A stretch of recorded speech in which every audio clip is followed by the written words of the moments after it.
Hi friends, मैं आम सूर्या है और आप देख रहे हैं बॉलीवुड क्रेजीज। आज मैं एक ऐसे रिकॉर्ड के बारे में बात करूंगा दंगल से जुड़ा हुआ, जो आपको बहुत ही ज्यादा इंटरेस्टिंग और अनोखा लगेगा। ये रिकॉर्ड ही कुछ ऐसा है, वो है कि दंगल ने चाइना में ट्रांसफॉर्मर्स 4 के रिकॉर्ड को पछाड़ा है, यानी पीछे कर दिया है। और ये क्या रिकॉर्ड है वो आपको बता दूं। मेरे पास थोड़े आंकड़े हैं, आंकड़ों के तरीके से बताऊंगा तो आपको क्लियर समझेगा और कंफ्यूजन नहीं होगा।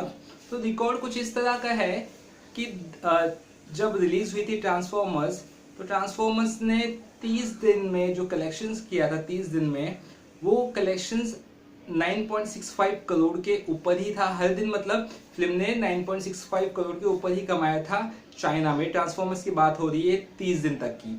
30 दिन के बाद 31वें दिन का कलेक्शन 9.65 करोड़ से नीचे हो गया। अब आपको क्लियर नहीं होता होगा तो आपको बता दूं, आई थिंक हाँ, सीन ये है कि ये जो एक बेसिक लेवल होता है, यानी कि अगर फिल्म कमा रही है, जैसे कि बाहुबली को ले लो, बाहुबली ने जितने भी दिन के कलेक्शंस किए थे अभी तक के, वो 1 करोड़ से नीचे बिल्कुल नहीं थे। तो 1 करोड़ उसका बेस लेवल था, उसके बाद वो 1 करोड़ से नीचे का कलेक्शन गिर गया था। तो किसी कोई और भी मूवी सपोज आई और उसने इस तरह कलेक्शंस किया और उससे ज्यादा दिन तक 1 करोड़ के ऊपर बनी रही, तो वो उसने रिकॉर्ड ब्रेक किया, समझो ऐसा हो जाता। तो सेम इस तरह हुआ है ट्रांसफॉर्मर्स और दंगल के बीच में। दंगल ने 30 दिन तक 9.65 करोड़ के ऊपर तक का कलेक्शन किया था, उसके नीचे कलेक्शन बिल्कुल नहीं किया था। लेकिन 31वें दिन उसका कलेक्शन गिर गया था। लेकिन ऐसा दंगल के केस में नहीं हुआ है। दंगल ने 9.65 करोड़ के ऊपर ही कलेक्शन रखा है अभी तक, और 31 दिन भी हो चुके हैं, यानी कि एक दिन 30 दिन का जो रिकॉर्ड था ट्रांसफॉर्मर्स का कि 9.65 करोड़ के ऊपर कलेक्शंस किया था, वो रिकॉर्ड अब ब्रेक किया है दंगल ने 31 दिन का कलेक्शंस करके। क्योंकि 31वें दिन जो कमाई की आपको मैंने बताया 22 करोड़ की है। आई होप आपको समझ में आ गया होगा कि दंगल ने बीट कर दिया है एवरेज रिकॉर्ड के हिसाब से ट्रांसफॉर्मर्स 4 को, जो 2014 में रिलीज हुई थी। माइकल बेन डायरेक्ट की थी, मार्क वेलबर्ग इसमें थे और बहुत अच्छी फिल्म थी।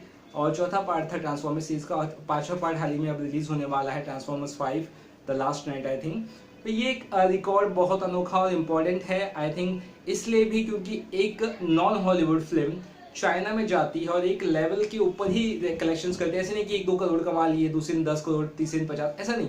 एक लेवल है, मतलब 10 करोड़ के नीचे फिल्म आई ही नहीं है, उसके ऊपर ही कलेक्शन करते जा रही है। तो एक ये रिकॉर्ड है, इसी वजह से इसने ट्रांसफॉर्मर्स का जो बेसिक कलेक्शन का रिकॉर्ड था 9.65 करोड़ जो एवरेज था, मतलब उससे ऊपर ही कलेक्शन होता था, उसको बीट कर दिया। और 30 दिन तक उसने मेंटेन करके रखा था कि मैं इसके नीचे नहीं गई थी, उसके रिकॉर्ड को बीट किया है। तो कितनी खुशी है आपको इस रिकॉर्ड के बारे में कि दंगल ने बीट कर दिया है 31 डेज का 30 डेज का रिकॉर्ड, और 31 डेज तक भी एक एवरेज मतलब अर्निंग के ऊपर ही रही है। आप जरूर बता सकते हैं। इसी तरह के वीडियोस आपको आगे भी देखने हैं तो आप इस चैनल को सब्सक्राइब करना ना भूलें। फिलहाल के इतना ही, बाय बाय।